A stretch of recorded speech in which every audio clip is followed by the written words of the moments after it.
Corona संक्रमण काल में जहां खाने पीने के लाले पड़े थे, वहीं बड़े प्रतिष्ठानों, पुलिस कैंप और अन्य जगहों पर खाद्यान्न सब्जियों को पहुंचाना भी एक कठिन कार्य था। ऐसे में झारखंड के अटल बिहारी वाजपेयी इनोवेशन लैब से निबंधित कुछ युवा स्टार्टअप्स ने लॉकडाउन के 67 दिनों तक अपनी बेहतर सेवाएं देकर ई कॉमर्स के व्यवसाय को जीवित रखा।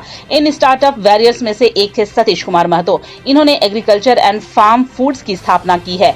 कोरोना संक्रमण काल में इन्होंने सैम्बो के सीआरपीएफ कैंप में रह रहे 1500 सीआरपीएफ के जवान 250 परिवारों को हरी और फ्रेश सब्जियों की आपूर्ति की। यह मानवता की नई मिसाल है। ये नगड़ी, बेड़ो, कांके और आसपास के इलाकों में जाकर किसानों से सीधे सब्जियां लेते थे और उनकी सप्लाई कोरोना काल में सीआरपीएफ कैंप में की।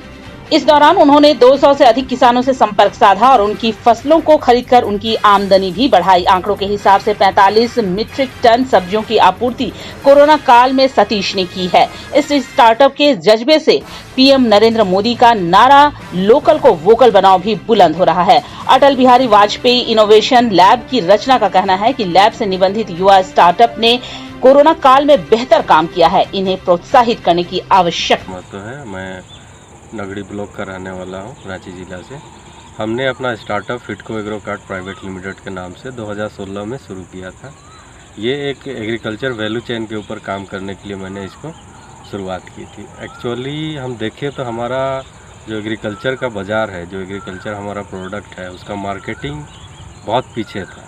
इसमें इनोवेशन की बहुत ज़रूरत थी और हमारा सप्लाई चेन इतना गैप है कि इसको फुलफ़िल करने के लिए बहुत ज़रूरी है आज के डेट में हम जैसे एजुकेटेड पर्सन को इस लाइन पे उतरना। तो मैंने अपना एमबीए कंप्लीट करने के बाद लगभग 2 साल जॉब किया दिल्ली में। जॉब करने के उपरांत मुझे लगा कि मुझे अपने स्टेट वापस लौट जाना चाहिए।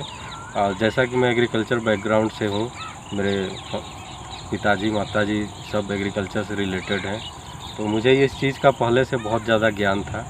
तो मुझे लगा कि इस सेक्टर में बहुत अपॉर्चुनिटी है। अपॉर्चुनिटी को देखते हुए मैंने अपना कंपनी 2016 में एस्टेब्लिश किया, उसको स्टार्ट किया। उसके बाद झारखंड गवर्नमेंट का जो स्टार्टअप पॉलिसी था उसके साथ हम लोग जुड़े, उसमें मेरा सिलेक्शन हुआ। गवर्नमेंट के थ्रू हमें कुछ फंड भी मिले, जिसके ज़रिए हम अपनी कंपनी को आज एस्टेब्लिश कर पाए हैं। ये लॉकडाउन के विषय में मैं बोलना चाहूँगा कि लॉकडाउन जब शुरू हुई थी तो फार्मर को इतना ज़्यादा परेशानी हुआ उनका प्रोडक्ट को बेचने को लेके। तो एक हमारा मात्र एक सिंगल ऐसा प्लेटफॉर्म था जो ऑनलाइन काम करती थी, सीधा किसान के खेत से प्रोडक्ट उठाती थी और कस्टमर के साइड पहुंचाती थी। तो हमारा B2B मॉडल पे काम होता था। मिला वाले घरों को रोशन तो करते ही हैं, बच्चों का भविष्य भी संवारते हैं।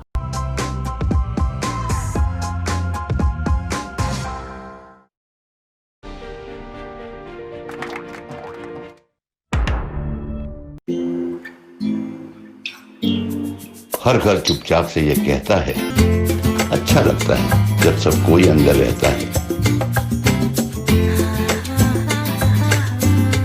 Stay home, stay safe, Asian paints.